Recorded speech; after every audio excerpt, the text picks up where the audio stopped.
What is going on, everyone? Happy Sunday.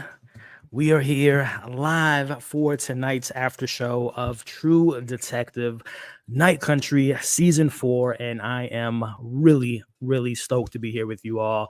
Hope first off, I just put in the chat, hope you all have seen the episode because, yeah, we got some stuff to talk about. Full spoilers ahead of tonight's episode. So excited to be here again. I used to do a lot of these lives for Game of Thrones last year, House of Dragons, say a couple years ago. And what did we do? The Idol and Secret Invasion was the last one I covered. But no, I'm very excited to be here with you all because if you know me, you know how much I love me a good murder mystery. And then you add in the fact that it's attached to one of my favorite shows in the last decade with the first season of True Detective. Season 2, I don't hate as much as everyone else does, but it's definitely not on the par or the same level as season 1. And then season 3 was a good comeback with Mahershala Ali and everyone involved there. But this season so far, 2 episodes, and again, we're talking spoilers here in a second, I'm really enjoying it. Issa López, who I'm a fan of her work, a big horror fan of her work. She does a lot of horror stuff, and I really enjoy her as a director. And what she's bringing to the series so far, as we'll talk about tonight, scary stuff, spooky stuff, weird stuff, and stuff I enjoy on top of a murder mystery. So really enjoying this season and really excited to be here with you all. So before we get into it, man, if you all, everyone that's in the chat, Zia, Karen, everyone that's saying what's up, Cassandra, my man Justin, if you guys could put a 1 in the chat for me to make sure you all can hear me and see me again. It's been a minute since I've been live, so I'm kind of wiping up the cobwebs on this live stream. So make sure, like I said, if you guys can do me a favor and put a 1 in the chat if you can hear me and if you can see me, and of course, let me know if you've seen the episode. Let me know because again, we're talking spoilers, so I don't want anyone to be upset that we're talking. All right, appreciate it, Karen and Cassandra. Thank you. So you guys can hear me and see me. All right, so where do we begin, y'all? Well, first off, let me know. For everyone, we have 32 people watching live again. I appreciate you. It's football, NFL playoffs are starting. Oscar season's around the corner, so people are gearing up for their Oscar predictions and all that stuff. So the fact you all are here with me means the world. So I really appreciate it. So for all 32 that watched it live, if you could do me a favor, hit the thumbs up. I would really appreciate it. Also, hit the share button. If you know someone that enjoys this show, that loves this show, that loves to theorize and make predictions and have fun, we'll definitely hit the share button on whatever your social media accounts that you use, Instagram, or Twitter or X, I should say. So definitely share the stream. But more importantly, for you all that are here, share your thoughts in the live chat. I'm going to do my best to get to them as often as I can, but throw your comments, your concerns, your theories, your predictions, Easter eggs, everything you all picked out of this episode. Again, I know it just premiered less than 20 minutes ago, but anything you all want to talk about and want to share with me or get my thoughts on something, by any means, definitely let me know in the live chat. So with that being said, speaking of live chat, like I said earlier, we had some people in here saying what's up earlier. Cassandra, Zia, what's going on to everyone? My man Justin saying what's up to everyone. No, but I'm here for the spoilers. Yeah, again, we're talking spoilers, y'all. We will be diving into the spoilers here in a second about the full episode from beginning to the end. It's a lot of stuff to talk about. Number one, let's just get the elephant out of the room, y'all. Let me and we'll talk about it. But there was a big question last week with these two individuals here. That is, of course, on the left of my screen on the left, Matthew McConaughey, season 1, Russ Cole. And then on the right, we have Travis, who that was just named last week. We just knew him as Travis. But the big hoopla, the big conversation piece a lot of people had last week was, well, if you remember season 1 of True Detective, then Russ said that he had a dad that had leukemia.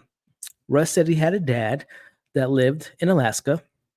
And lo and behold, ladies and gentlemen, again, full spoilers, but yeah, they pretty much confirmed that Travis is the father of Russ Cole. And then we'll get into that scene explaining the significance of it and the connections of it and what it can mean moving forward. But pretty big bombshell. And the question I'll be posing a little bit later, because that's the theme of this episode, with Liz, you got to ask the right questions, right? The question I'll be posing later is Russ Cole still alive? And is he at all going to be teaming up with Liz and Navarro? We'll see. We'll get into that when we get to that moment there. But that was a pretty huge reveal on top of all the great stuff that I really sinked my teeth into in this episode. The scientists finding their bodies in that way, the gentleman that we'll talk about here with Ludd and his arm being taken off and being alive. And of course, everything going on with Navarro and her spirit animals and kind of neglecting this special ability that her mom and her sister potentially share. Annie relationship with Clark, that trailer, and a lot of stuff to break down, y'all. A lot of stuff to break down. But with that being said, again, Nisi, what's going on? Jay, it's been a minute, man. Hope you're doing well. Let's just jump right into this episode. Let me just go ahead and share my screen.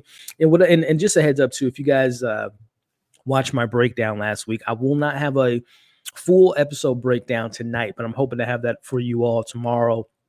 It's mostly edited. I just have to do some final touches. It's like 31 minutes long. It's a super deep dive with a lot of Easter eggs that I called out. So look forward to like a full scene episode breakdown, hopefully sometime tomorrow. And then tonight we'll just kind of go through again just some important scenes, some theories, and all that good stuff. So keep an eye out for that full review coming tomorrow. But again, tonight we're here to talk about the episode and theorize and bounce ideas off each other and bounce off of the stuff that went down and all the stuff that we can look forward to in the season ahead. So with that being said, again, we're diving into the spoilers, as I've already said, with that reveal that I just talked about with Russ and everything. But this first scene here, man, like, again, the thing I'm really loving about this show so far is just how much it's leaning into the horrific elements of this scenario, man. We're out in the middle of Alaska. It's probably below 0 degrees. And, we have these missing scientists. Well, they're not missing anymore. We found them, as we know from last week's episode. And the condition they found them in is pretty disturbing, to say the least. From their, as Liz points out and Peter points out, that they have ruptured eardrums. They have their eyes are burnt out. Some of them gnawed their fingers off. So like, this is just some really sick, twisted stuff that I'm here for. Again, big horror fan since I can remember, and I love when shows and movies dive into these type of elements, especially with the mystery being involved. So first mystery we got to talk about, and again, we'll talk about the connection with Travis and Russ here in a second. But as I have on the screen now, we have one person who, if I'm not mistaken, was Ludd, who was Anders Ludd, if you all remember for last week. He is the director and the head of the research center. He is the one that has the symbol on his head. And as I'll point out in my breakdown that I'll be dropping tomorrow, but I'll bring it up here, just a little teaser. It's not a coincidence that the head of the facility is the one with this circular uh spiral on his head, which we'll get into the connections of what that means and possible connections to the Yellow King and all that different stuff from season one. Which, by the way, for all 34 of you all watching live, again, I appreciate you being here. How many of you all that are here live have seen season one of True Detective? Because I don't want to give too much away if you plan on, because the beauty about True Detective is anthology. There's hints and Easter eggs every now and then from season two. Didn't really have too many Easter eggs from season one, but season three hinted at the case that took place in season one. And then, of course, tonight we'll talk about the connections. But before I really dive into the spiral and Rust Cole and all that stuff, just let me know if you all have seen season one of True Detective before we get into all that stuff there and potential connections. But again, man, he has that circular spiral on his head, and as we see, man, I feel kind of bad for Liz because this police department is just not equipped to handle this type of case. And not only that, but they're pretty childish at this moment. We have them, the one guy is getting the chainsaw out and not really knowing what he's doing, and then you got one guy taking a selfie. What are you doing, man? Taking a selfie with the deceased. And Liz is like, guys, get your shit together. Like, act like you know what you're doing. But in that moment, Hank, or Henry, as Kate calls him in this episode, Hank says to them, oh, they're just blowing off steam. I don't know about y'all, but I have my eyes on Mr. Hank. I mentioned it last week. He was very suspect. And someone had not correct because it's not confirmed. But last week I said when they were in the kitchen, he was looking very suspicious. Like, who was he texting? And I had mentioned in my breakdown, I thought he was maybe tipping off Navarro or whatnot, but that probably isn't the case. He might have been texting someone else who we'll talk about a little bit later by the name of Kate. But I don't know, man. Hank is on my radar, man. I'm not saying he's a killer or whatnot, but I think he has some secrets, some skeletons in his closet, especially not only this scene.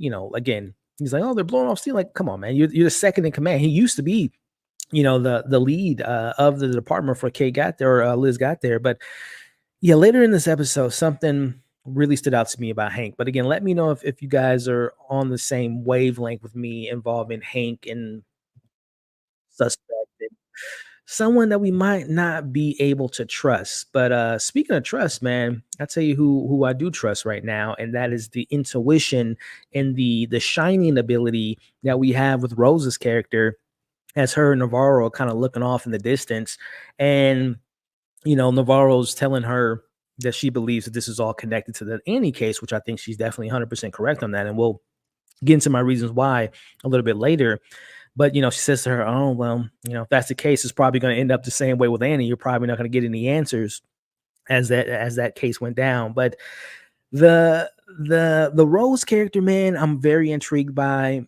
And I love this scene that we're going to have with these two in a second here. But I am, again, the thing that I'm really enjoying about this season so far, and what I loved about season one of True Detective, especially diving into this season, is the idea of everything's logical, right? Everything that's happening so far can be scientifically explained. There's that side of the corner. I'm very curious on where you all feel so far 2 episodes in. Everything can be explained at some point. That's grounded in reality. Then there's the supernatural of it all. The things that are happening, these polar bears in the middle of the street, the necklace that Navarro finds later in this episode, Holden putting his hand on his mom's shoulder in the middle of the night. There's a supernatural element that I'm really vibing with. And then there's the spiritual element that a lot of the natives of this land have kind of implemented with the legend of this woman that we haven't heard much about besides the drawing from Darwin. Later in this episode, we have the drawing of, with Leah's face and kind of tying into her heritage. So I'm loving how the show is kind of dipping its toe in like, supernatural, spiritual. No, it's grounded. It's real. You can explain this. I'm loving how they're diving into that. But right now, I bring all that to say, bringing it back to the conversation between Rose and Navarro when they're looking at the bodies, I feel like Navarro is, I don't want to use the word scared, but I think she's reluctant to dive into this ability that her sister and her mom have in regards to talking to the dead. Because I definitely think Navarro is kind of communicating with the dead or spirits in that matter. So let me know where you all are at so far with Navarro and her shining abilities or fear of using those abilities. Let me know if you guys are feeling the same thing in the comment section. But as we kind of move on through this opening scene, listen, I mentioned I'm a horror fan. Nothing really gets under my skin. Nothing really scares me. But I would be lying to you all if I didn't admit that it caught me off guard, especially when I watch these episodes. I always watch them at night. And this moment here got to me, man. So kind of piggyback into what's going on in the scene. Again, Navarro want to leave out. And again, if I miss something, it's probably going to be in my breakdown I'm going to release tomorrow. But Navarro finds these clothes, these folded clothes, these shoes in the snow. Is it the killer? What's the scientists? Did they have an audience there? Let me know what you all thinking about that. But as we go back to Liz, she's kind of calming down everyone. Everyone's starting to be on their good behavior and doing their job and acting like actual policemen. One of the guys accidentally kind of handles one of the scientist's arm, Lud's arms incorrectly and breaks their arm.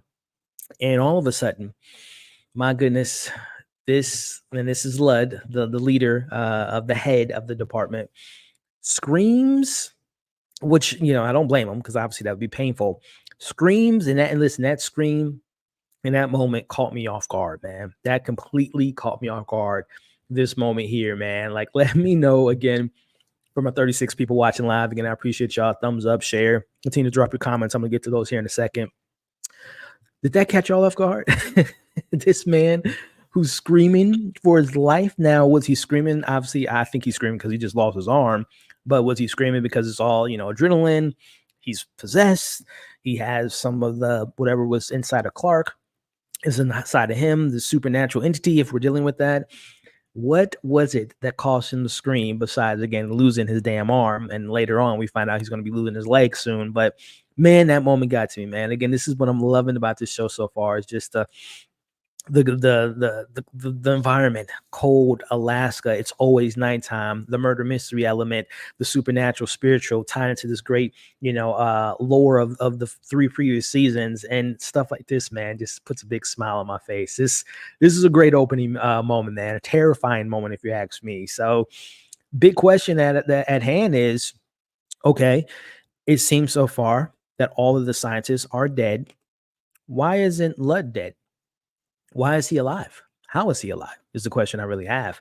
And as I'll pose in a review tomorrow, but as I'll pose to you all tonight, does it have anything to do with that spiral on his forehead?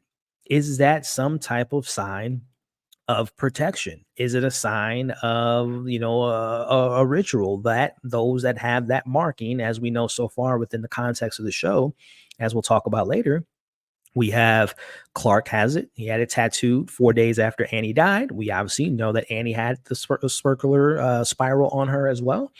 And now we have a third individual. And what does it mean? What does that circular thing mean? Now, if we're tied into season 1, which we'll talk about later, Yellow King, sacrifices, cult. You know, it's the closer you are to that, the closer you get to the Yellow King. So is that at all connected? Is this where it all began as far as the origins of this spiral? So let me know what you think about him being the only one that lived and survived, and if it has if that spiral somehow is what's keeping him alive.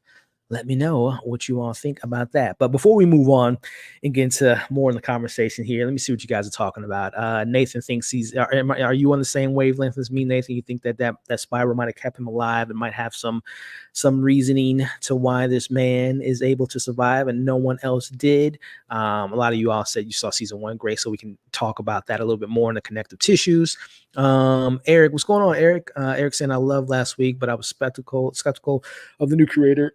a bit, but episode 2 has me all in. Yeah, no, Issa López is great. This is her first kind of big show, but I've seen one of her projects. Was it Tiger?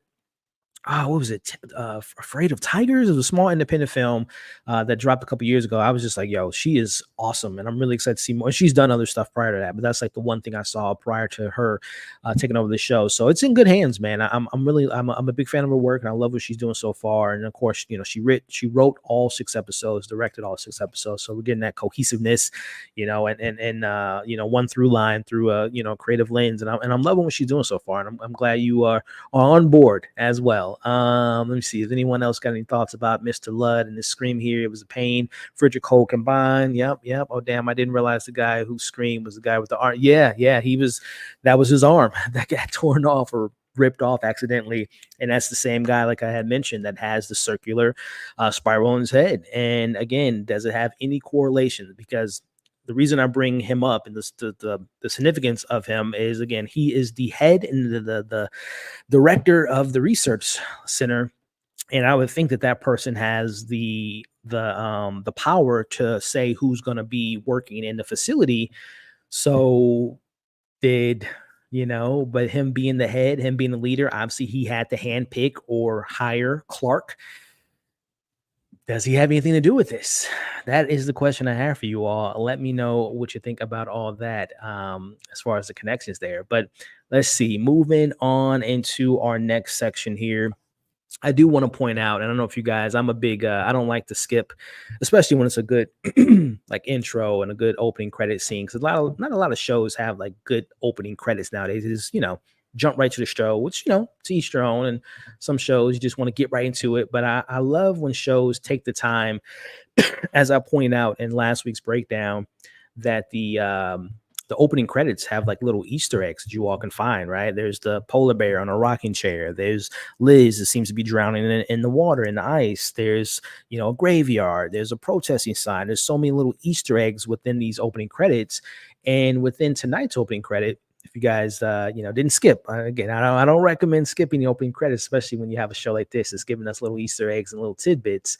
But I'm going to pull it up on the screen now. Let me close this window right quick. But I'm going to pull up on the screen now. So this is the opening sequence of tonight's episode.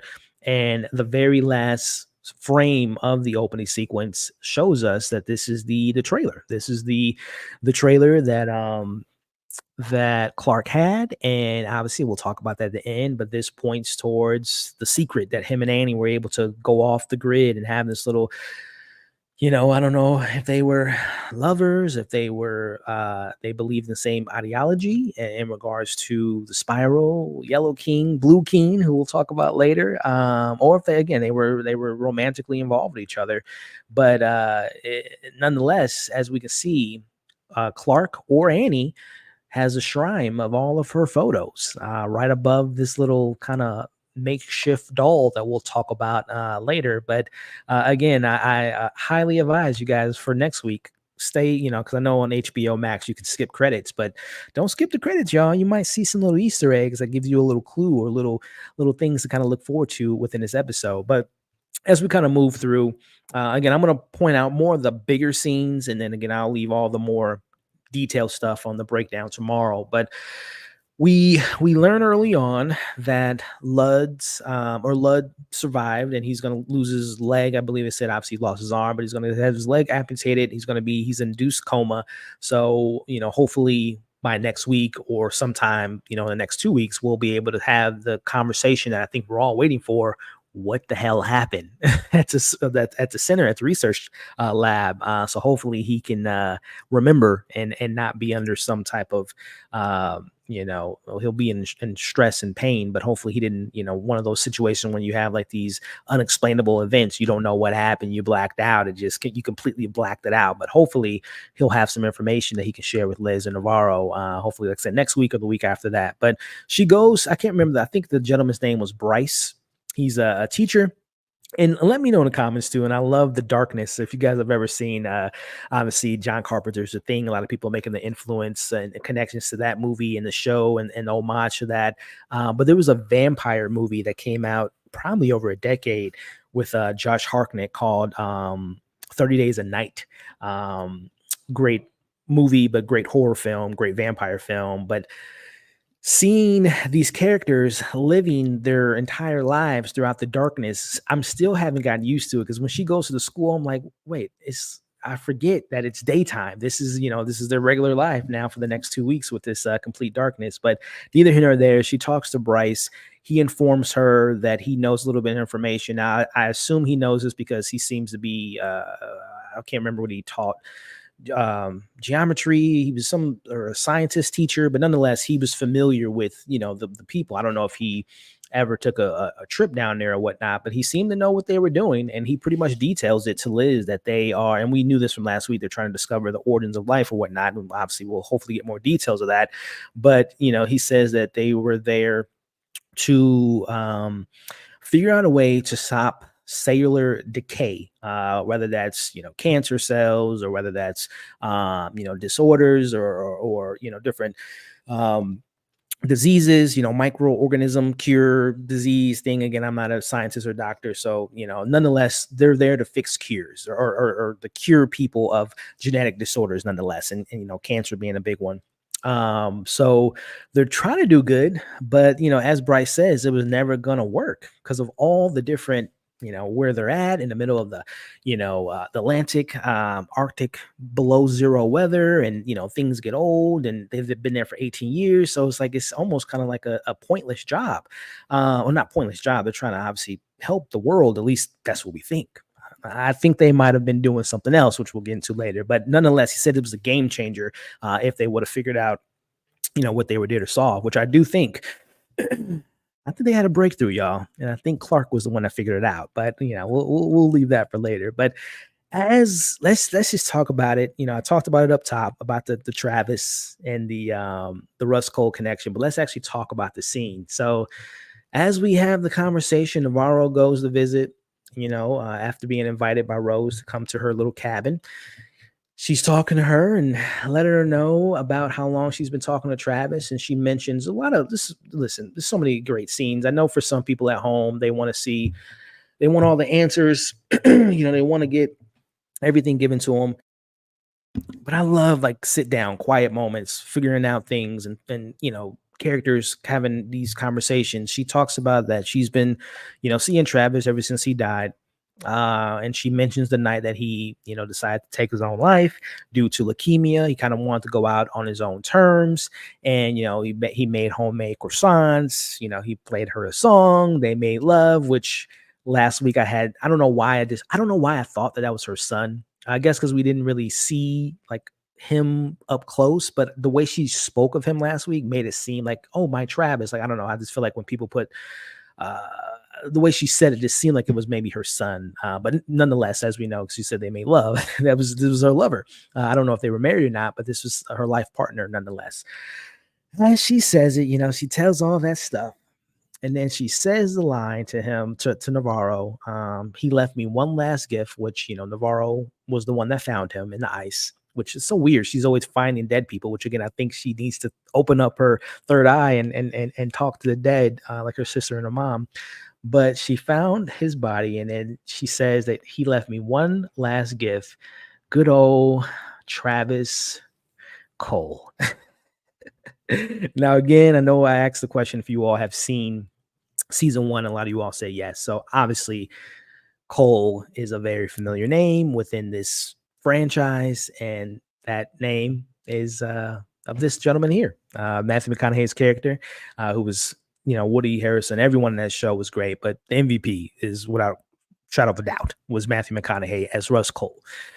Now, I don't want to spend too much time on it because, again, I have it in my breakdown. But for those that are familiar with the character, or maybe better yet, for those that aren't too familiar with it, if you're, or it's been 10 years, so you could, it's easy to forget all the little details. And to be honest, there wasn't a ton of details as far as what Russ said about his dad. But long story short, Russ said in season 1 that, he had a father, him and his dad, he was from Texas, him and his dad, and mom, he came back from Vietnam. Their mom, the mother left, and then they, his dad went to Alaska. He spent some time with him. He said they had a kind of a, I don't want to say dysfunctional, but there was some tension within their relationship. And he told, because he was being investigated by police, because the police thought that Russ was the killer. But he told them, my dad died of leukemia, which, as we know in this episode, that's how Travis died. So, putting all the pieces together.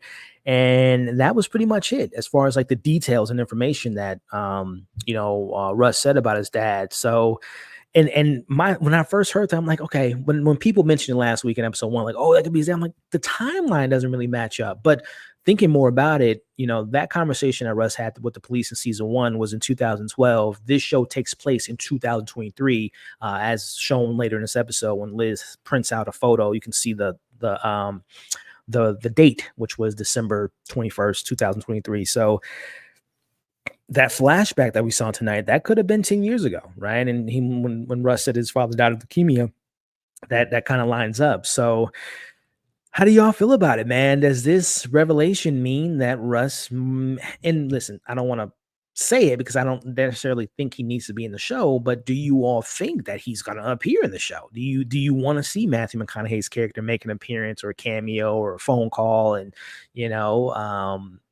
and from probably Navarro, because, as Rose talks about, she says that some people are born with the gift to be able to communicate with the dead. So does Navarro call Russ if he's even alive, right? 10 years ago, or 11 years ago within the confines of the show, he might be dead. We know the last time we saw him, he wasn't looking too good. But if he is alive, maybe she can call him and say, hey, how do you channel in your abilities? Because the thing that I love about season 1 of True Detective is that they play with the idea of the supernatural, but they also kind of played with the audience and made it seem like Russ, obviously he was a drug addict. He was dealing with, some mental health issues. So they kind of pointed towards like, yeah, he's an unreliable narrator. Maybe the stuff that we're seeing in the sky, the birds, and the moment at the end with the circular thing, maybe that was all kind of in his head.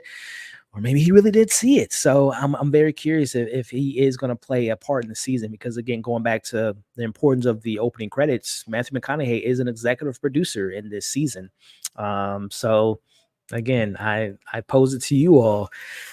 Is Mr. All right, Matthew McConaughey, do you all think he might pop up in this show? Again, I don't anticipate it, if I'm being honest with you, but that would be, and again, this could just be the only reference we get for the rest of the show. They address it, we move on, continue with the characters and the story that, I've loved so far.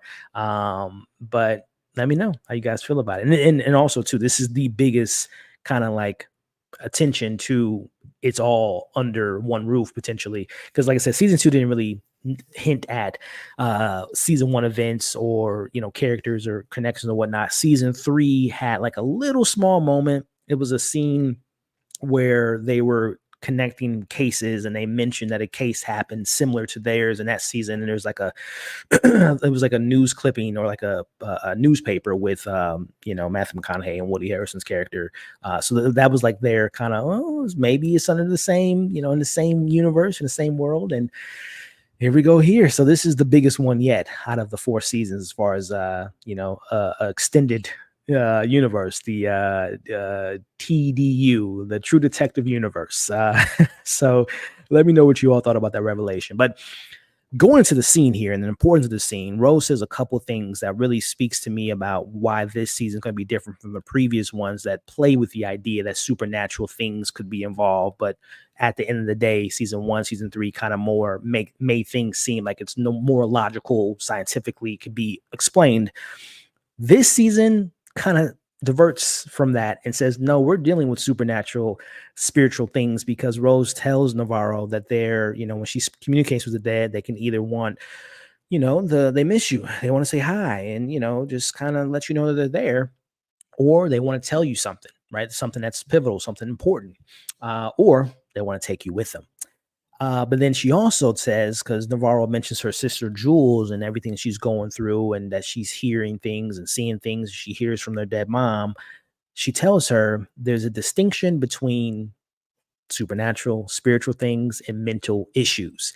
And again, my thing was season 1 and season 3 kind of associated with mental issues with the undertone of like, dipping their toe into the supernatural now. But I think that line by Rose kind of definitively for me says, no, this show is going to play with supernatural. We're going to make a very distinctive they're drawing a line in the sand that we are going to play with Supernatural. So one of my favorite scenes there. And again, big reveal, Mr. Russ, his daddy, is with Rose, or was with Rose. So very, very big moment there. But as we kind of move through, and before we kind of move on, let me see what you guys are thinking about that reveal. If you want to see Russ, did your jaw drop on the ground? Were you happy with that reveal? Utaka, what's going on? Def got references for both. Yep, definitely from 30 Days a Night and a Thing for sure, man. Hope you're doing good, Utaka. I know you're busy, man. See you at one of these screenings, hopefully sooner rather than later, my friend. But hope you're doing well. I freaking, how did you miss it, Erica? No, it's a lot going on with these shows. So much things to pick up on. But no, yeah, that's the moment. She says Travis Cole, and again, Russ Cole. That was his name. So yeah. I thought that was her son at first. Okay, thank you. Because when she said made love, well, I know we in the middle of nowhere, but that's nasty. But no, they were lovers, not siblings or mother and son, to say. Anyone think that this means Russ made? So yeah, that's what I was getting at here. So I want to see what you guys are saying now. Let me catch up to the comments.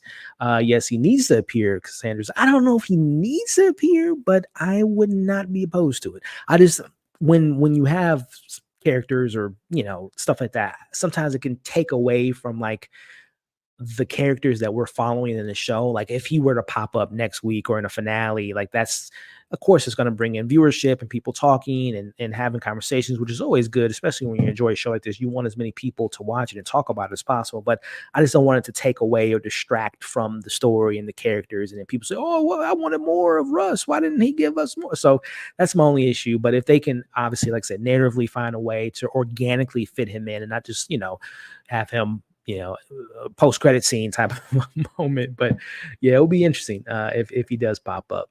But like I said, he is and again, I don't want to keep plugging it, but when I finally put up my my full breakdown of this episode tomorrow sometime, I have a clip that I have in that video that may answer some question that we just talked about. So keep an eye out for my full breakdown for that video. So yeah, very, very excited for you all to get into all that. Oh, I think Matthew Conway has both parents on every season, though.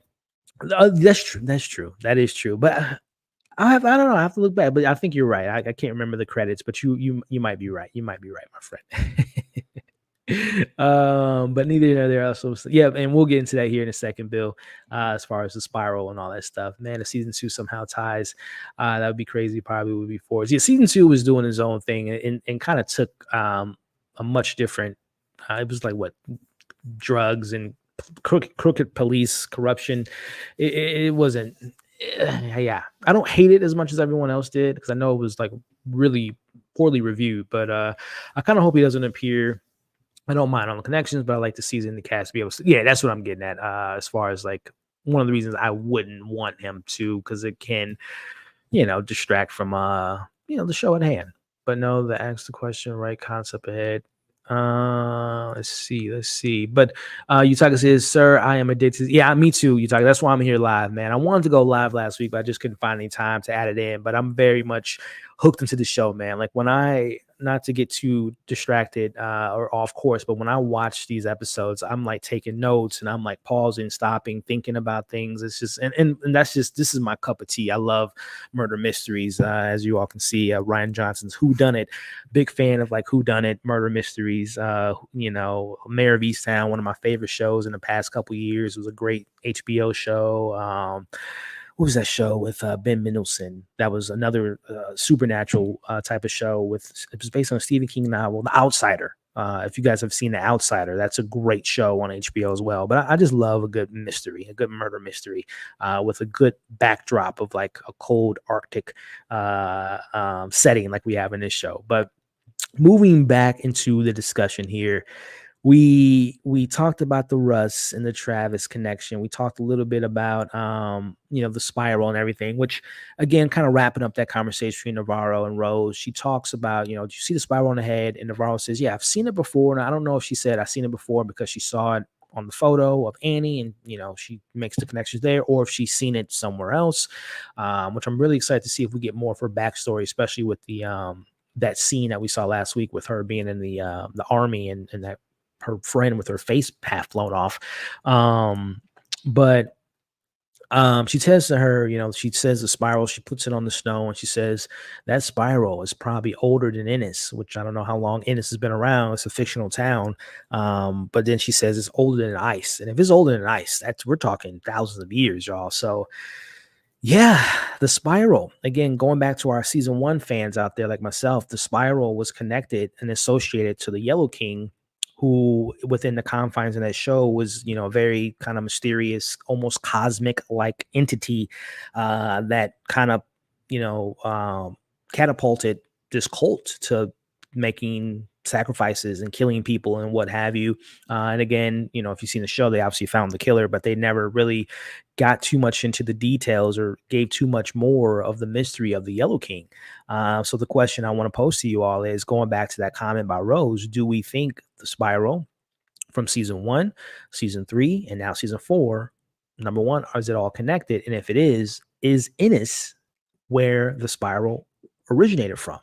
And bringing it back to the spiritual elements that the show is having, is there different ways to associate yourself with the, spiral? Obviously, season 1 was more of a cult, evil, killing kids and very disturbing stuff.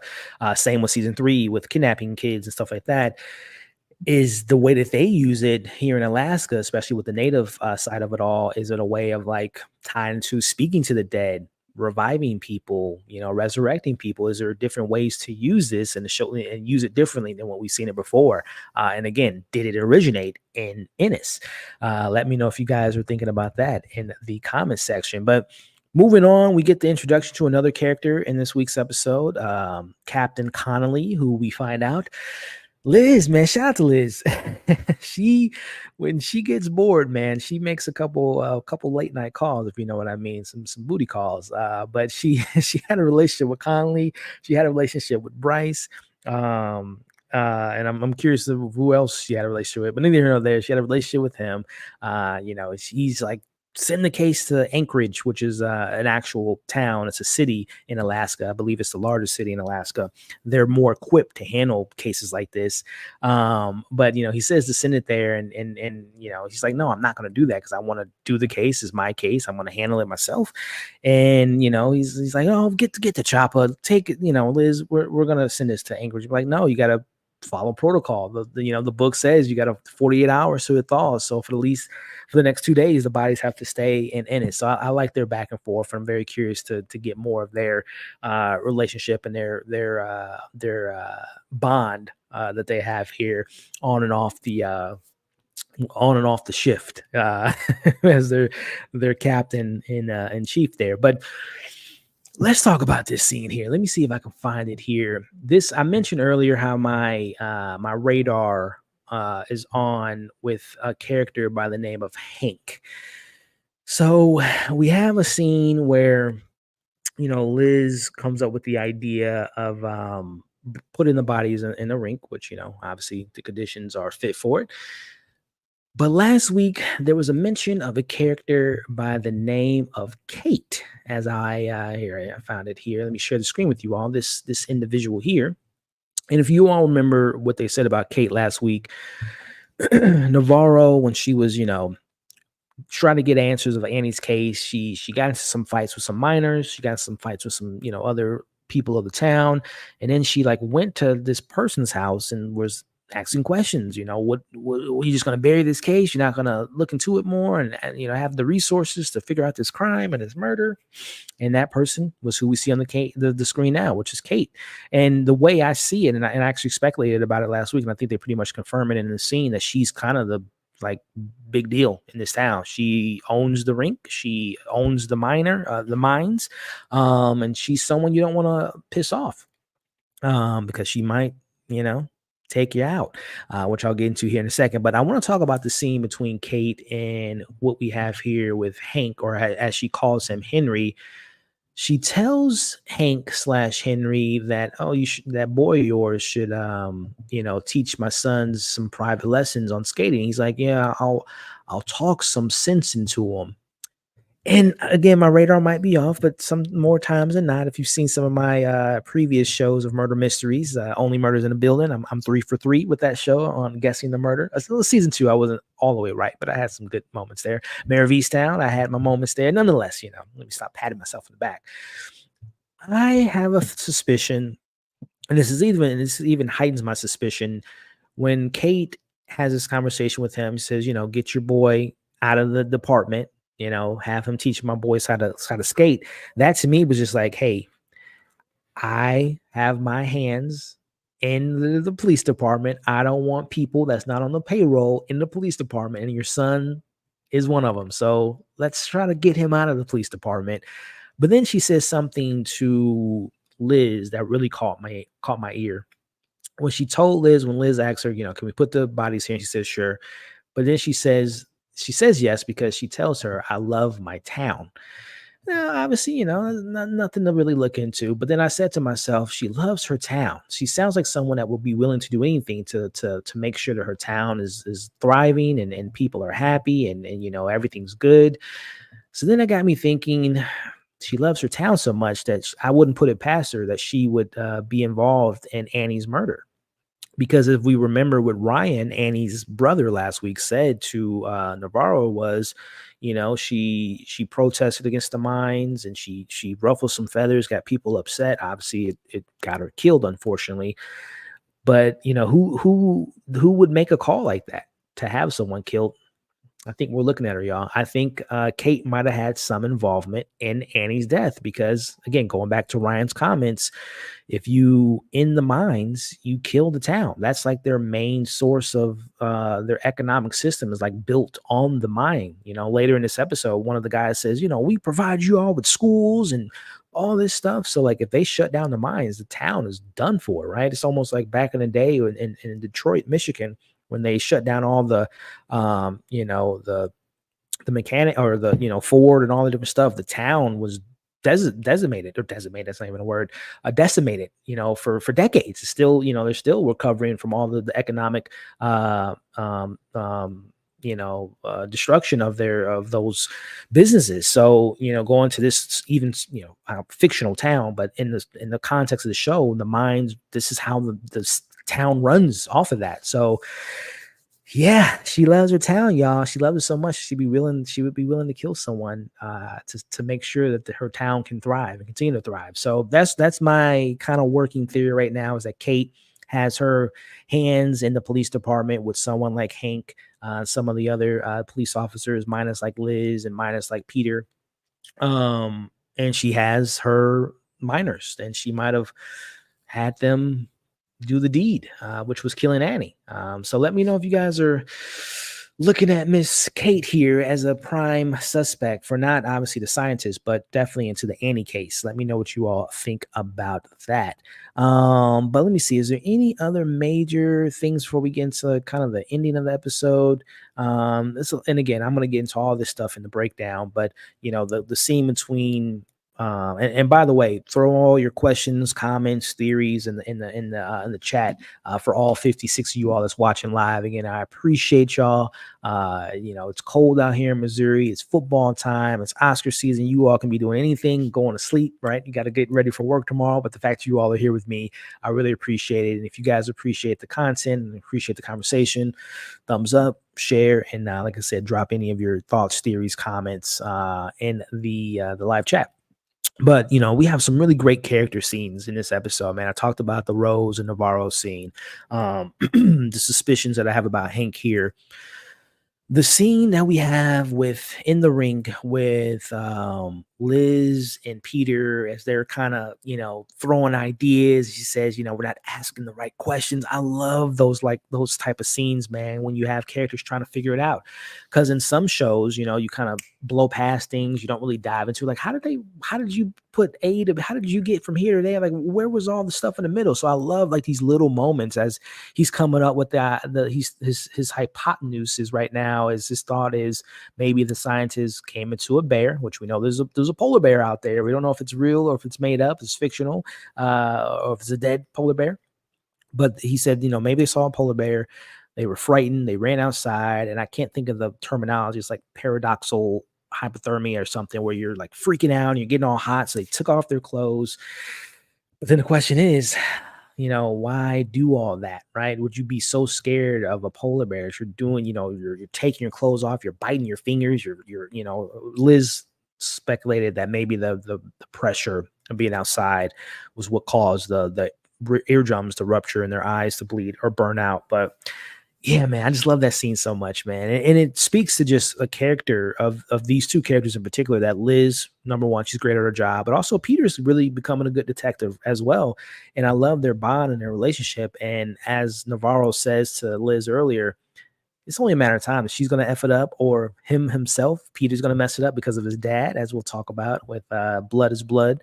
But I don't know. I really enjoyed that back and forth between those two. But as we get into what's going on in Navarro in this episode, she goes to her little booty call, his bar, Havoc, if I'm pronouncing that right. Havoc, I think is how you say it, pronounce it.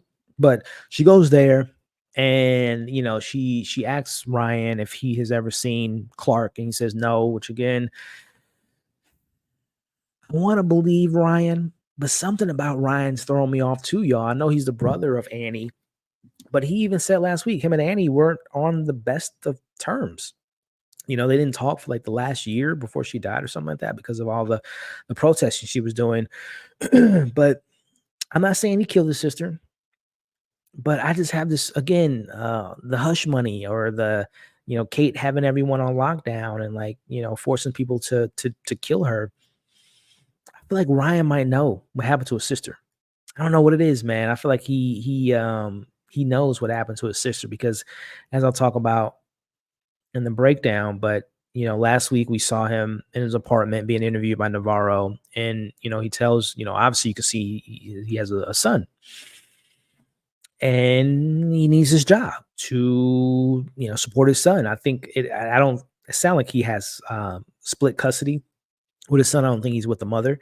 So, I mean, he wouldn't want to lose his job. He might take some hush money, or might not say anything to keep his job, to obviously keep his, child support and all that going. So he that might be his motive. But why? Again, not that he killed his sister, but he might know what happened to his sister, but he's not saying anything because he doesn't want to lose his job at the mine. So I don't know, man. Let me know if you guys are kind of scratching your neck, or kind of your spidey senses are tingling when it comes to Ryan, if he's someone he can if we can trust. And again, for those, it's a lot of names, right? Liz, Navarro, Rose, Leah, all these characters. Ryan is the brother of Annie, who was the person that died 6 years ago, and obviously might have some connection to what happened to these scientists. I'm just looking through my notes here and see if there's any other major things I want to talk about before we kind of wrap up the ending. And again, let me see if you guys have any. So you guys feel that way about him. Steve saying, yeah, the mines is behind it all. Yeah, I think that there's a lot of stuff going on with the mines, and let me give you a little one of my bigger theories that I'll be talking about in the video is going to your comment here, Steve, with the mines. There was a couple mentions in this episode about the water being tainted and the water being like black water in some of the houses. I'm in one of two mindsets. That can either mean that there's the mines is effed up. It's not a safe. It's messing up the water, as Annie was probably alluding to. It's climate change and pollution and all that stuff. So obviously there's some stuff going on with the mines, but the mines might have something to do with the spiral. And again, going back to my season 1 connections, pollution, people drinking the water, dying in the water. There seems to be some theme of people getting cancer here. I'm not saying everyone's getting cancer, but leukemia from Travis. The character Chuck later in this episode says his cousin died of bone cancer. So I don't know. Again, the environment they're in is hazardous of a sense. The closer you are to the mine, the more, I don't say radiation, but some of the effects of the mines could be critical if you're nearby. So I'm, like I said, one or two mines that whatever the mine is doing is hurting the people of the town, but also it might have connections to the spiral, and they might be intentionally doing things to people for sacrifices for whoever they believe in with the cult, right? The Yellow King, Blue King, you name it. So yeah, I think there's a big connection to the mines that we're going to be figuring out or getting more answers to sooner rather than later. And who's to say that the minds and the scientists weren't in cahoots with each other? And again, Kate's behind it all. It's a lot of stuff, man. A lot of stuff going on that I'm really having fun with the speculation of it all. Let me see. Just looking through some other notes, and again, while I'm looking through the notes, drop any your theories and your big predictions you all have, and we'll make sure to get to them. Let's see. Yeah, I talked about the fight here that we have at the bar, and there's tension. And another thing too that we got to remember, man, with it being nighttime all the time, these people are angry, right? They're sleep deprived. There's a lot going on in this town, so it's just a matter of time before things just really pop off and people get upset and people, like I said, they need some rest, y'all. They can't even drink water at this point. It's a crazy time to be in this town. Okay, yes, the Liz and Peter, they interview the cleaner and they interview the supplier, and the cleaners there's got to be something going on with this Blair character, the girl that was her boyfriend beat her up or hit her at work last week, and that's when we were introducing Navarro.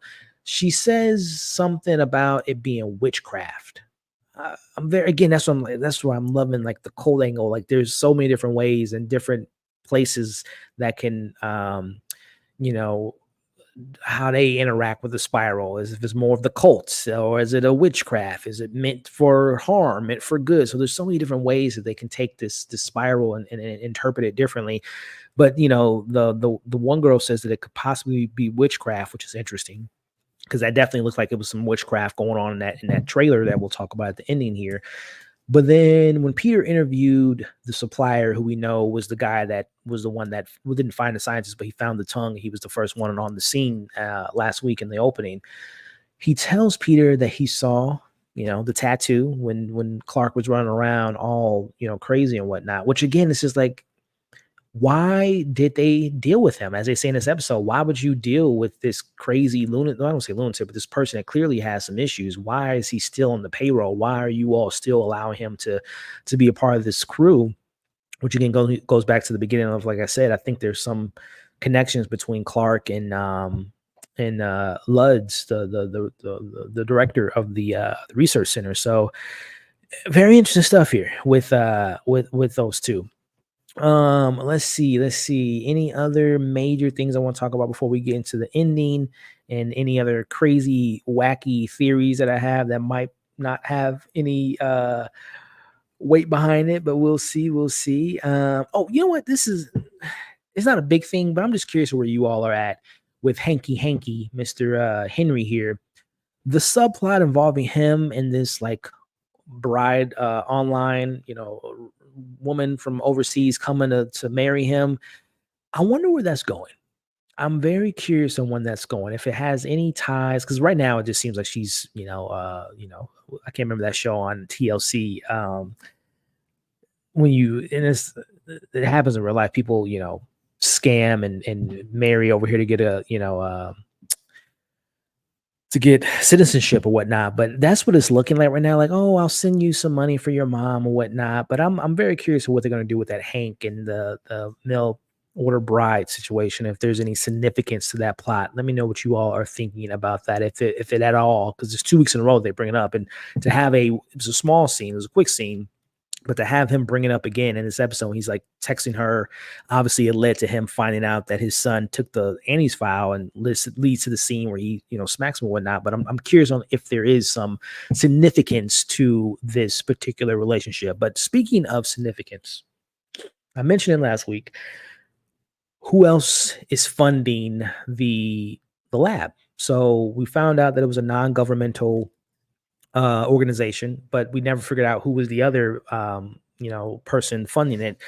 Well, we find out tonight. It was a shell company, NC Global Strategies. They make glass, they make video games. It seems like they have their hands in everything. 90 Day Fiance, thank you, Dove Love.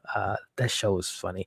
Chantel, funny show. But yeah, the NC Global Strategies, they have their hands in everything. Remember that they have their hands in everything. Why I say that is because, as we find out early in this episode, the scientists were trying to find cures for cancer, microorganisms, decay in cells. That sounds like something that a company that has their hands in everything will be interested in, which again ties it back to season one cult. And if you all remember that cult, there was some larger figures, especially in season three. We found out there was like important people that had ties into that cult. Maybe this NC Global Strategies might have some ties into the research center, and looking for answers to, again, do whatever they're doing with the cult situation. So I think that's something we should keep an eye out for, is this NC Global Strategies and their interests in the lab and connections to the lab. I think that's something we should keep in the back of our minds. But moving on, let's see, what else do we have here? You know what? Curious to know what you all think about Liz. Liz going on. We know she's a firecracker, man. She doesn't seem to get along with a lot of people. But one of the people that she kind of pisses off in this episode is Kayla's grandmother, where we have Leah's over there and she's, just kind of having fun, getting a little bit more, connected to her heritage or whatnot. And Liz is pissed, man. I'm like, Liz, calm down. You and these people home. I know you're the law enforcement, but you're off duty. You got to respect your elders, Liz. But she's like, what does she call her? Freaking laundromat. I don't even know what that means. I don't know what. I wouldn't want to call anyone a laundromat person, but I don't know I never heard of that insult before. But she says, she's upset that Leah's getting I can't think of the proper pronunciation of what she had on her face, but again, it ties to her heritage. But Liz was pissed, man. I'm thinking to myself, okay, is she upset because she's afraid that Leah, which by the way, it seems like she kind of like half in, half out as a stepmom, like, oh, are you here to see me? Did you see me on skating on no, I'm not here. Like, it seems like she is like kind of non-involved in Leah's life, but then she gets mad at this moment. But so, like, is it her, like, she doesn't want her to be associated with that side of her heritage because she doesn't want to lose her secretly? Or is it like she doesn't want her, because she even makes a comment about Kayla, oh, you want her to be like you, a midwife, which we know Annie was a midwife. So I'm thinking in my house, like, oh, maybe in her mind she's like, I don't want Leah to be associated with that because she doesn't want to what happened to Annie happen to her, right? Midwife, Native woman. We heard, there's obviously they killed Annie, and there's some prejudice kind of feelings undertone within the community. So I'm wondering if she's like, in her mind, she's protecting her to not really get involved in that side of her family because she doesn't want her to be like I said, end up like Annie. So I'm just curious on where Liz was coming from with being so upset with her, which, sticking on Leah, because she has a couple moments in this episode, very curious to know what's going to happen with her and her girlfriend, her getting more connected to her heritage. Is she going to be like the next Annie? Because as Havoc says in this episode, that he's hearing that there's going to be another protesting. So, this isn't a long shot. This is in the trailer. There's a shot in one of the trailers where you see Annie like holding like a protesting sign. So I'm wondering if she's going to like get more involved into some of that stuff there. But yeah, very, very curious on where that's going. And Leah in general, is just someone who's going to be a significant player moving forward in this show. Let me know what you all are thinking about that. So Leah, let's talk about this. This might be another wild theory of mine that I'll be talking about more in tomorrow's video. Let me see if I can find a screenshot. Oh, here it is. Perfect screenshot. So we knew last week that Holden was the name of Liz's son. And Holden, we don't have confirmation, but it's pretty safe to assume that he's no longer alive. Now, I speculated that I think maybe he got into a car accident due to last week's scene. Zia said, "Laundromat mom is a super slur." She sounded like, "Oh, okay, thank you." I never heard that slur. Thank you for the educating me on that. So we will not be saying, calling anyone laundrette grandmas ever. But we saw last week, or I speculated last week, that I think Holden got into a car accident, and because when she saw that Stacy girl, she had like a quick flashback. So that's what I associated with. But speaking of association, I also said in last week's video when Liz was so upset about that Twist and Shout song playing on Ferris Bueller on the television screen, and she's like, "Oh, I'm not a fan of the Beatles." I'm like, "Yeah, that might be the case," but I also said that might be a triggering moment for her, like she associates that song with something bad that happens. And as we see in this scene here, we got the bear, which again, you can watch my video last week. I speculated about the bear not actually being in a room, that it's probably a hallucination or a dream, or we know that the supernatural, as this episode talked about, sometime the dead wants to talk to you, wants to reach out to you. So the bear is kind of like a way of her son maybe reaching out to her and trying to talk to her or help her with this case. But if you guys paid attention to this scene here, if you listen to it in the background, that song is playing, Twist and Shout by the Beatles. So it goes back to what I said last week. Oh, maybe that song is associated with something bad that happened, which is the death of her son, which, if it is the car accident, very tragic way. And I don't know if the husband, Leah's dad, was in the car, if that happened. Or this is where my dark, twisted mind goes. So we know that there's a bear. And I think in this scene, the bear actually has two eyes. And I think Holden says, 2 eyes. I have 2 eyes or something like that. This is where my mind's at. I could be way off, but follow with me. So I think this is the day that he died. And I think somehow, some way, he's outside playing, doing his own thing. And that polar bear that we've seen in the show and we see in this scene here, maybe a polar bear was on their premises, like attacked Holden, and it's missing an eye. So maybe Liz or someone or the dad stepped in and got attacked and ate him. I don't know. I'm just thinking Holden, polar bear, missing eye. Holden attacked by polar bear. Liz shoots it in the eye, kills the polar bear, and that's why we keep seeing this polar bear, because it has connections to the to death, and we know that the show has been hinting at people talking to the dead. So is that a bit much? Is that a bit much, y'all? Too much to think about? I don't know. Let me know. But again, I think it's safe to say that again, that song Twist and Shout is associated with something bad that happened, and I think that the bear might have had something to do with it, and I think the bear might have attacked Peter or Holden. So I don't know, man. A lot on the brain. That's where my mind's at when I'll be watching shows like that. But I might be wrong. It might be a car accident, which could be just as tragic. But if he was ate by a polar bear, that's pretty twisted. But again, it makes me think, like, if my son was eaten by a polar bear, I don't know if I would be living in that town or working for that town or being anywhere. And again, who's to say? We don't even know if she was in Ennis when her son died, because we found out last week that she's not a local. She was, Conley. She might have been lived in Anchorage, and she was brought here. So yeah, that's where I'm at. That's where I'm at, y'all. Let me know. So before moving on, let's see here. Let me see if you guys are. Let me catch up to the chat here. Excuse me.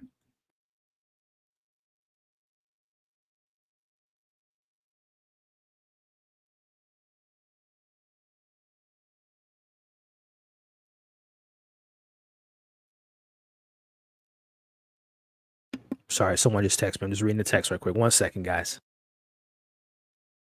All right, my apologies. I'm back. Let me see, my man Eric. I see a super chat. Let me go to the super chat here. Eric says, "Tuttle, Killer from season 1 was the company behind the Shell Company." That's right. That's right. So, are you associating the Tuttle Killer Association with the NC Global Strategies? I think Mr. Eric Trope, that you are onto something, man. I didn't even think about that. That it might be because again, they have, when you have a show company, there's always these anonymous names and all these different buyers and sellers. So you might be onto something, Eric. And by the way, thank you for the 699 super chat. I really appreciate the support, and everyone again who's in the chat. Thank you. If you guys want super chat, it's open. Cash app's open. But thank you so much, man. But yeah, Eric, that's interesting. Ooh, I like it. This is why we're live, y'all, to have these type of thoughts and theories and predictions, man. I like that, Eric. I didn't even think about that. That it might be, it might be the same, or so in association with that. Very, very interesting. Very, very interesting. I love it. Let's see here. I'm glad they showed the flashback with the Twisted South song. Yeah. Like I said, if you missed it, for those at home watching, if you have your audio on or turned up a little bit, you can hear it. It's playing on the radio, which is above them there. Which another thing too, I wonder thinking of like this flashback, and that's an old school radio, right? That's like I haven't seen a radio in years. Like everyone, obviously, our phones play our music, and TVs and computers. So like that makes me think that this happened a while ago, which again goes back to me thinking that she hasn't, that this has been years. LB, what's good? Hey y'all, just finished the episode. Fire emojis. Yes, LB, great episode as we're breaking it down. And shout out to LB. She's also number one, fantastic individual. She's been on the channel a few times, and hopefully we can link up again soon and talk about maybe this show if schedules allow it. But a great content creator, has her own channel, as you'll see. Watch with LB, watch with me, LB. She covers, I believe she's covering this show. She covers a lot of other great things, so definitely check her out, y'all, if you haven't already. Great person, and with a fantastic channel. So shout out to LB. Season 1 was the best season.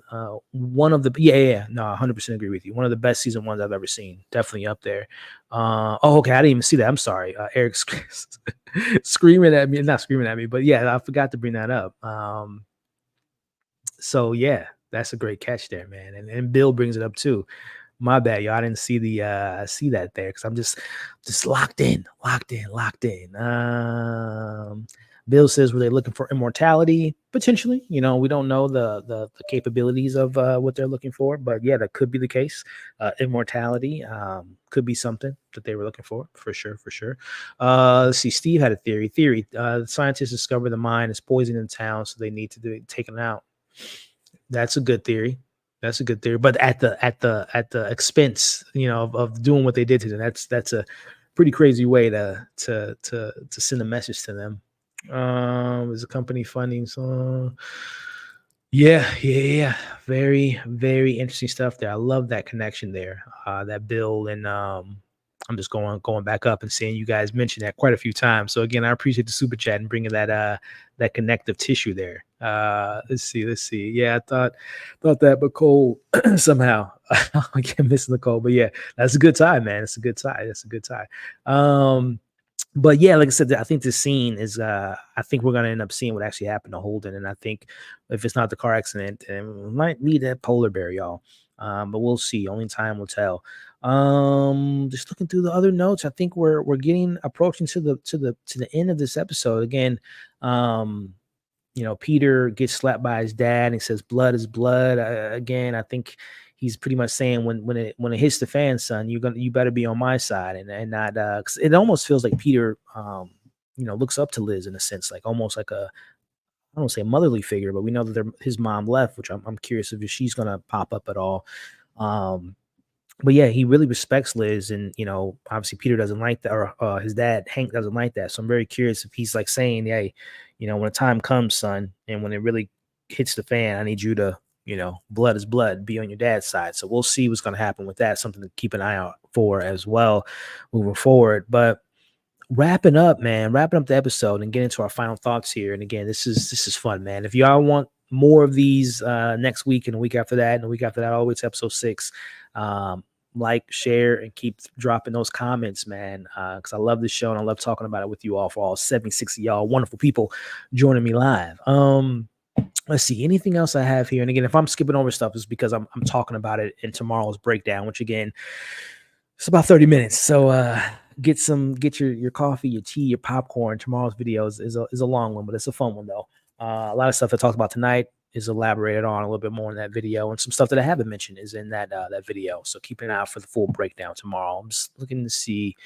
Yeah, so I guess we'll just wrap it up with kind of the final back half of the episode. We have Navarro goes to Chuck, finds out about the truck or the trailer, that he bought it for 10 grand, all cash, to keep their little secret, or to keep their experiments. Maybe Annie and Clark were experimenting with the spiral to, as Bill said, immortality, doing the cure of the cancer, or birthing something unearthly. Very curious, because we'll talk about that ending scene and what it could all mean later. But Navarro, gets that from Chuck. And while that's happening, Liz gets the information about the tattoo artist, who shows her the picture of where the inspiration of tattoo came from, which was Annie. And Annie had mentioned the it was 4 days after she died is when he got the tattoo. There's a comment here of a theory. I love theories, so I got to bring them up. They both brushed their teeth right before the supernatural occurrences, the water. They both brushed their teeth before the supernatural occurrences, the water. Oh, yeah. Oh, ooh. I'm liking that. Black water, spiral. Something's in the water that's messing with the because again, a big theme about this, well, one of the revelations of this episode was just like Ennis is a town that people see dead people all the time, right? The supplier has said that, it's Ennis, Peter, it's Ennis. And when you see something, you probably did see something. You probably saw your dead, uncle that died 30 years ago. So yeah, like something's in the water. I'm liking that, Bill. I like it a lot. Or I'm sorry, not Bill, Nathan. I like that. I like that. Yeah, yeah. And there, what did he said? There's been a lot of focus on toothbrushes. Yeah, there has been. People, yeah, which that's a good thing. People should brush their teeth. At least twice, at least once. But anyway, I like that. I like that, Nathan. Very good call out there with the water contamination and yeah, affecting people differently. Yeah, I like that a lot, man. This is why we're here, y'all. This is why we're here. Let's see. So what else do we have here? Oh, they confirmed that Annie's that was her tongue, which I think we all kind of knew that, or not knew that, but was pretty confident that was going to be revealed to be her tongue. Liz and Navarro are working together, and they seem to have we obviously know they had a history together, but there's a mention of a character by the name of Willer, which I mentioned in tomorrow's video. I have a theory on who that character might be and what might have happened with that character. But we wrap up with the revelation of finding the trailer, and as Liz is looking through the notes before she gets a call from Navarro, and these notes were pretty crazy, man, from a crazy man of Clark. Let me see if I can find the photo of it here. But there's a lot of crazy notes here, y'all, that Clark had in his pad there, talking about. Let me try to pull it up here. Let's see if I can find the screenshot of it. Let's see. But there was like stuff like she's alive, dark hair. I can hear voices. Let me see. Here it is. Here, let me see if I can actually get a screen grab of it and see if we can pull out some of the things. Yeah, here we go. Let's see. Yeah, man, Clark was there was some loose screws, man. Clark was going through it, y'all. He was going through some stuff mentally, physically, and all this stuff. So let me see. Can you guys see that? Okay, put a one in the chat if you guys can see that. I'm having a hard time, so I'm trying to get a good shot of it here. Oh God, never say her, never say I hear her, feel her, hear her name. I can hear her moving, her fingers, cold black eyes. I can hear her calling, her eyes, her face, her eyes, her face. So I don't know what that means, but I mean, one would assume that he's referring to Annie. And one would assume that maybe he's referring to how she looked after she was murdered, or if you guys remember last week, there was a drawing by little Darwin, I believe his name, which is Kayla and Peter's son. He had a drawing of the town's legend, as they called it, who was missing eyes and were missing their fingers. So are we thinking that maybe town legend, Annie connections, possible demon, crazy, eyeless person, fingerless person is around the town? Let me know, y'all. And I think there was another, let me pull this down for a second. I think there was another shot of more, and this is even harder to read because it's like in black. But here, let's pull this up here. I think this is more the same from his notes. What does that say? Her eyes, and something about he's coming or her's coming, because last week we know it, I kept saying she's awake. But again, is that Annie? Is Annie alive now? Did they find a way to manipulate time and space and all human logic and raising people from the dead, or is it the superstitious town legend? But very, very curious to learn more about Mr. Raymond Clark. But as we wrap up, y'all, we go to the trailer, and there's a couple things found. Number one, there's bones on the table, and I think they said there was the bones of animals, and I think they even said caribou to be more particular, to be more exact. And we know there was some dead um, caribous that jumped off a cliff last week. I don't know if that has any correlation at all.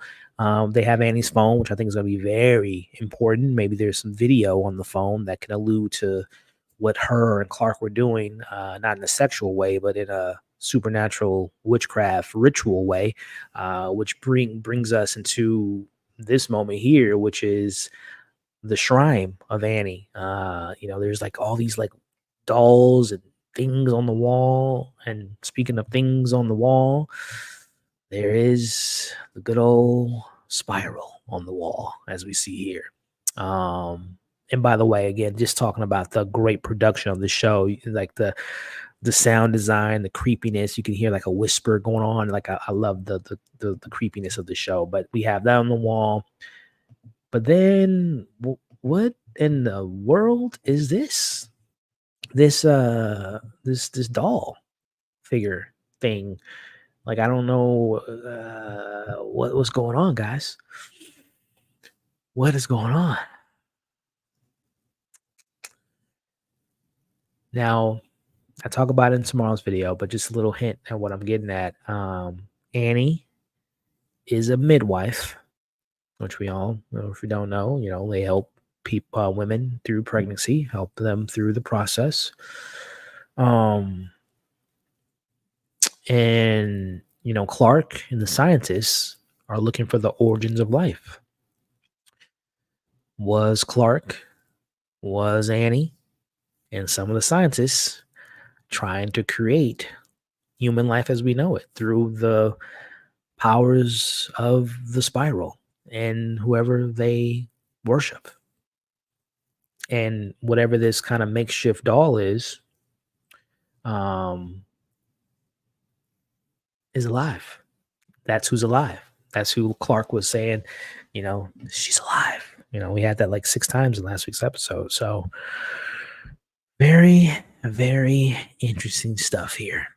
It's getting very, very interesting, y'all, to say the least. I'm just looking through. Yeah, there's, like I said, there's pictures of Annie all around it, or it could be Annie. Again, resurrecting Annie, and you need like a vessel, you need a body to do that, and you need a sacrifice. And maybe the scientists were the sacrifice that Clark used to bring them back or bring her back. But either way, we wrap up the episode with the big revelation. I think we kind of all knew this. I think I even said in last week's video that when the supplier went back to the research center, someone had ran past the screen, and I said the video is probably Clark, which pretty much allude to it here. That there are 6 scientists in this melting pot of bodies.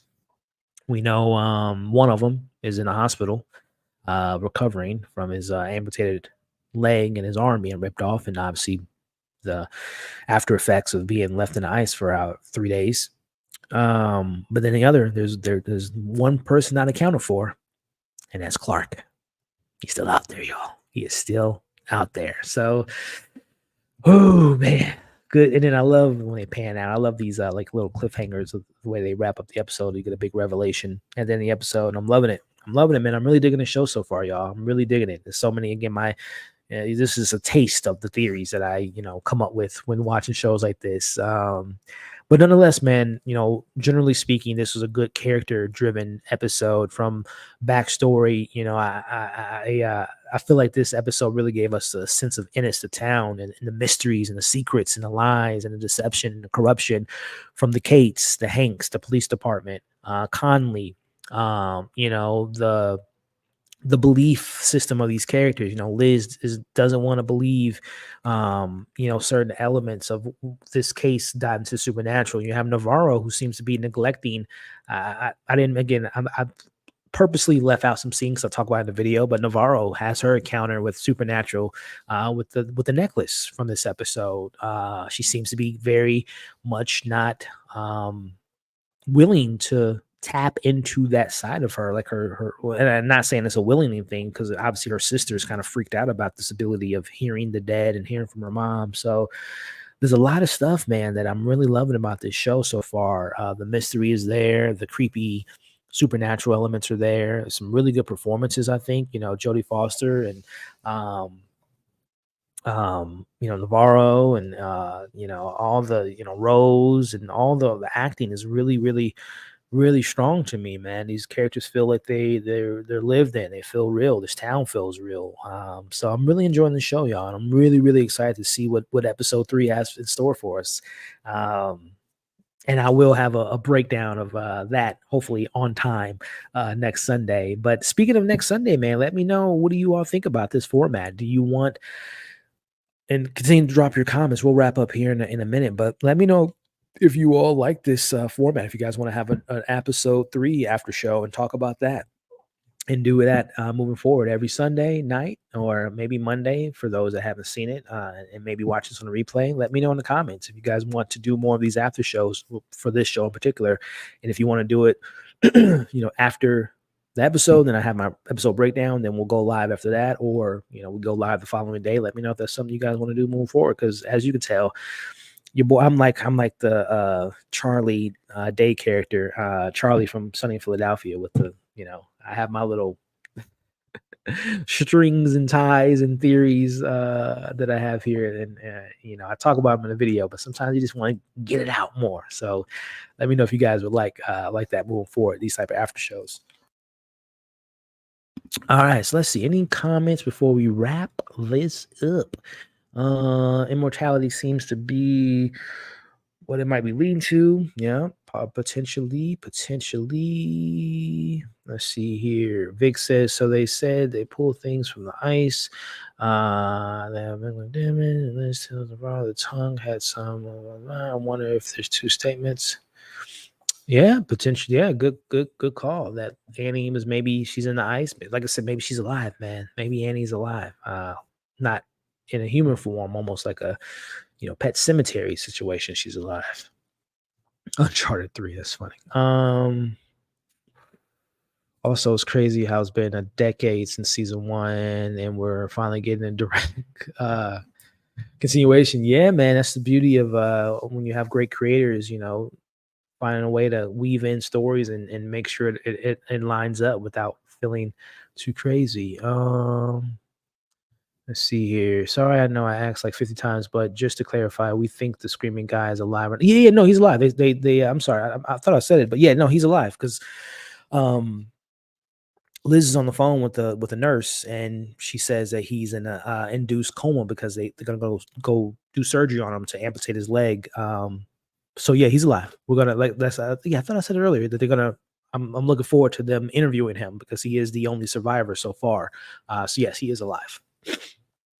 Aren't the dolls and see?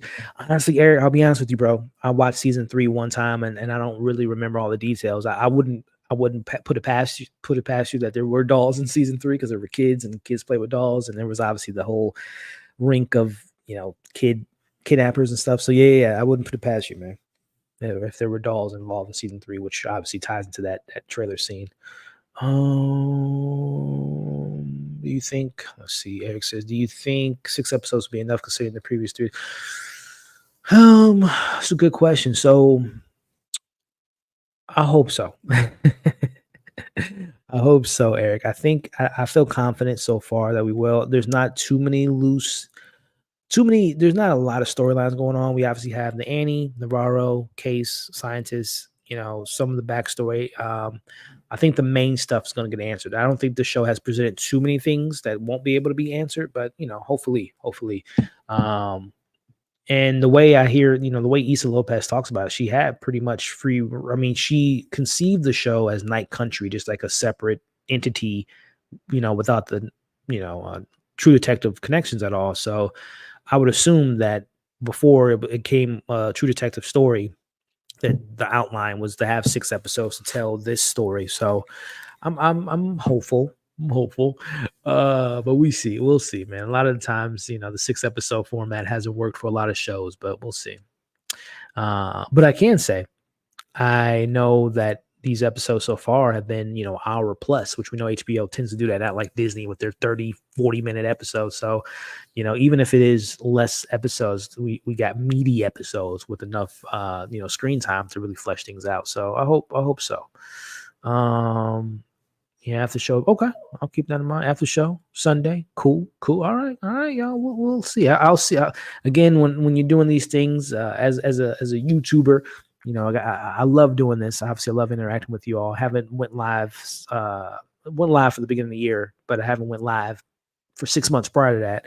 So I love interacting with you all. But if obviously you want interactions, you want people to like and share and comment. So we'll see the aftermath of this video, but I'm feeling pretty confident that we'll be back next Sunday. If not the live after show, then definitely, the continuation of the breakdown. But I love going live with you all. So we'll more chances than not, you'll see this. You'll see my face again. Travis Thomas, do I need to watch season 2 though? What's up, Travis? Last week I said probably not. But based on tonight's episode, and again, I don't know if you watched it, based on your question, it doesn't seem like you watched it yet. It depends on something that happens in this episode that may or may not tie into season 1 moving forward, like a continuation. Like this might be the last that we hear of certain characters and relations and whatnot. But I would still advise you to watch this season, Travis, because it is still its own standalone story with the possibilities of some connective tissues. And if it is connected to season 1 on a larger scale, that I don't think it's you'll be able to follow along. Like I think this show's laid enough groundwork for you to understand what's going on in connections to potential other seasons. So watch the show, and if there are things that are tied to season 1, season 2, season 3, more than season 2 or season 1 and season 3 more than season 2, that's why I'm here, to fill you in, Travis, if there are moments that tie into it and what it means and stuff like that. But nonetheless, to answer your question, watch the show. And then you might be encouraged to go back and watch the previous season. You don't really got to watch season 2, but definitely season 1. But yeah, let's see here. All right, I think that was it. The Idol, that was fun. Man. Idol was a lot of fun. And again, I hope to do more of these this year. There's a lot of good shows coming out. I did my top 10 most anticipated shows. Interesting enough, this didn't make my top 10. Because if I'm being honest, I forgot that it was coming out at the beginning of the year. For some reason I thought it was in the later this year, but it didn't make my top 10. And it damn should have. Because there's a show that I would have taken off in replace of this show. But there's a lot of great shows that I'm excited for, man. Dune coming out later this year. Of course, House of the Dragon. Back half of Invincible season 2. 3-Body Problem on Netflix is looking awesome. A lot of good stuff, man. A lot of good stuff. But can you go back to the other seasons afterwards? Yeah, like Eric said, yeah, you can always go back and watch the previous seasons. But yeah, to answer your question, Travis, like I said, I think you can go in and enjoy the season and not have to feel like you're lost or anything, for sure. Any other final? Oh, Severance. Yeah, that was on my list. Hopefully that's back, Cassandra, because it's been some drama with that show. So yeah, hopefully Severance is back this year. Penguin, I'm excited for that. So yeah.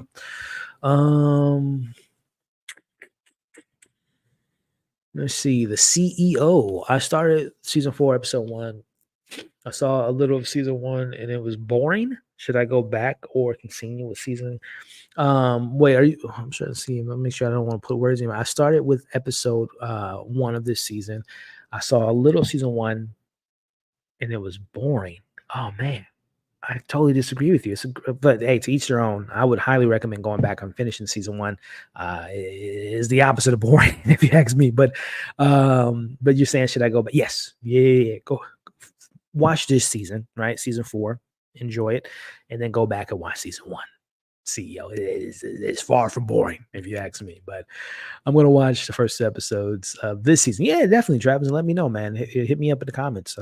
Let me know what you think about it so far. I hope through. Yeah, me too, Eric. I haven't read the book, but I heard it's great. But I'm excited for it. I have no idea what that is. Will you do a breakdown episode 2 come out and drop it already? Yeah, well, shout out. Good to see you. I have it 60% done. I had some technical issues, but this episode 2 breakdown, like full breakdown, will be available tomorrow. But yeah. I was hoping, yeah, what's up, Jay? Me too, man. Long story short, I don't have FX, I don't have Hulu, so I wasn't able to watch it just like on my own time. But I reached out to FX like months ago about, getting screeners where I can cover it. Because I covered the previous season. But that's when I had Hulu. But never heard anything back, Jay. So unfortunately, if I don't have the streaming service to number one watch it on my own, that causes a problem. But then if I don't get to screeners, then that doesn't help at all for me to cover it, let alone watch it. So yeah, I heard season 5 was great. Hearing some great things. John Hamm, Juno Temple. I heard she was great. I hear there's a standout character who I don't know their name, but looks like an interesting character. But yeah, I heard it's great. So sucks I wasn't able to see. I mean, hopefully, maybe I'll sign up with Hulu again in the future. But yeah, I heard Fargo was really, really good. Heard it was really, really good. Yeah,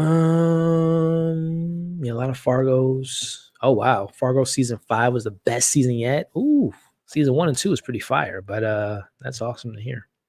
And season 3 was good too. Season 3 was great. It was good. Season 3 was great. Season 4 was solid. That was the Chris Rock one, which had its ups and downs. I love Jessie Buckley. I thought she was incredible as a nurse in that show. And the young lady that played Chris Rock's daughter was great too. But yeah, season 1, 2, and 3. I mean, all their seasons are great to me. But yeah, season 5 is the best one yet, huh? Very, very interesting. Let's see. Fargo. Except the last episode. Oh, for the new season of Fargo, was the finale wasn't that great? I heard it was really fantastic. The finale. All right. I think that is it. I think that is all. So thank you for all of you that have been here since the beginning of the stream or popping in and out. I appreciate y'all, man. I really, really do. Like I said, keep an eye out for the full breakdown coming tomorrow. I'm gonna probably stay up later tonight to finish it and have it out tomorrow morning, if not afternoon, for the full breakdown of tonight's episode. And then this week, I don't know if there's any movies coming out this week. I know next week I'll be seeing Argyle, the new Matthew Vaughn film. But yeah, I think I'm going to do some catch up on some things that I missed that I'm going to be watching this week. But also, I'm going to be try to squeeze in for going back to TV shows that I'm excited for. Mr. and Mrs. Smith. I started a little bit of episode 1. Great opening to the show. Some really good, cool cameos that I didn't even know were involved because I didn't watch the trailer for the show. But yeah, Mr. and Mrs. Smith. That's something that I might cover. So keep an eye out for that. It drops February 2nd on Amazon. I think it's 8 episodes. It's going to be dropped all at once. But yeah, other than that, True Detective, some short form videos that I'll be sharing this week. And like I said, next week we'll get into some movie reviews. Speaking of movie reviews, if you haven't already, check out my review for Ava DuVernay's Origin, which was fantastic. Definitely champion you all checking that movie out. The Book of Clarence, I had a good time with. Check that out. What else? The Beekeeper and a couple other things on the channel now. So definitely check those things out if you're into movies to check out. Is The Good Teacher good? Never watched that. Good stream. Thank you, Eric. I agree, the best one yet. Oh, y'all making me. I'm gonna have to get someone's email and log into Hulu. Let's see. I don't know how HBO's seen. I don't know how much HBO have you seen though. Just wondering. Oh, I don't know if that's a question to me or someone else. Jack Ryan. Oh, I heard. Speaking of Jack Ryan, Reacher. Heard that's a good show. I Yeah, I saw some episodes of season 1, really enjoyed it, just didn't have enough time to go back to it, but I heard Reacher was good, the new season. American Fiction is my favorite movie of the year so far, of last year, because it's technically last year, but if you saw it this year, then understandably so, it'll be your favorite. It's a fantastic movie. I'm glad you enjoyed it, Jay. Really, really good movie. Hopefully it gets some nominations. I think Tuesday or Wednesday is the Oscar nomination, so yeah. All right, y'all. With that, I watched The Beekeeper, Reacher season 1 and 2, and Terminal season 1. Terminal. Oh, it's Terminal Chris Pratt, right? Chris Pratt show on Amazon. Yeah, I heard that was a good season 2. I think they're doing a season 2. Amazon tends to do multiple seasons of shows, so that's like a whole universe, Tom Clancy verse, right? I don't know if Terminal's Tom Clancy at all, but kind of that not spy espionage, but like, people trying to figure out things in the military and stuff like that. So yeah, some good stuff out there, y'all. Y'all just dropping. Hey, I'll read them until we till we get the last one. Hey, finally say a comment. Going wait, Trevor says hey, finally got to say a comment. Going back to True Detective. Okay, cool. Enjoy it, man. Hope you had a good time with the episode. Chris Pratt, do you think we'll get Russ Flash back? Oh yeah, we talked about that, Tyler. So yeah, in the stream. Terminal List is on Amazon. Yeah, I think it's on Amazon. Jack Clan. All right, cool. Anyway, you guys are awesome. Thank you. Before we wrap it up, if you haven't, hit that thumbs up. Consider sharing the video and sharing your thoughts in the comments. And if you haven't already, help me get to 60K, y'all. If you're subscribed or not subscribed, definitely subscribe. We do movies and shows and short form, long form, all that fun stuff. So definitely subscribe if you haven't already. But you all are awesome. I really appreciate the support. And like I said, we'll probably be back next week, at least for a breakdown, but maybe for a full after show. We'll see the final numbers of this video. But nonetheless, I appreciate y'all. Have a great rest of your night. Have a great week. And I'll see you on the next video. Take care, everyone.